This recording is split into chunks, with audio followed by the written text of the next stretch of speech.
新竹县政府拍算伫湖口乡起生命纪念园区，引起当地民众反对。25举办说明会，有超过2000个民众去现场抗议，甚至有人跟警察表达不满。那县府表示会继续沟通，希望会当达成共识。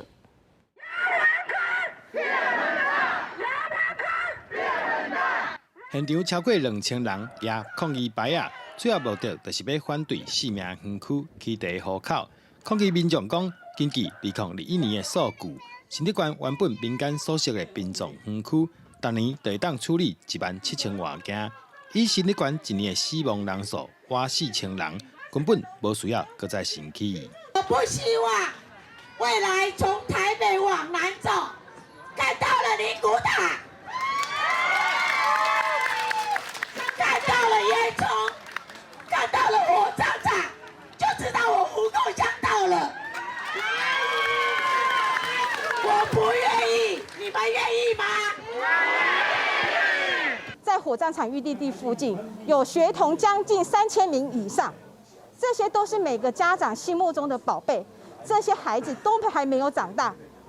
今天杨县长，你在我们学校附近盖一个火葬场，你要这些小孩子从小就吸戴奥辛长大吗？县政府回应，事实上，殡葬园区目前大部分拢是民间为主，公家确实无法度满足县民的需求，再加上交通问题，所以才需要规划升起。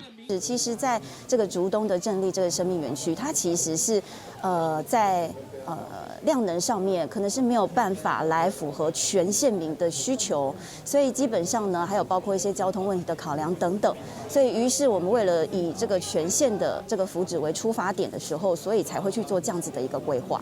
面对民众的反对，县府答应会继续举办说明会，参乡亲做进一步的沟通。不过，照目前的进度来看，离双方达成共识，还佫有真大的差距。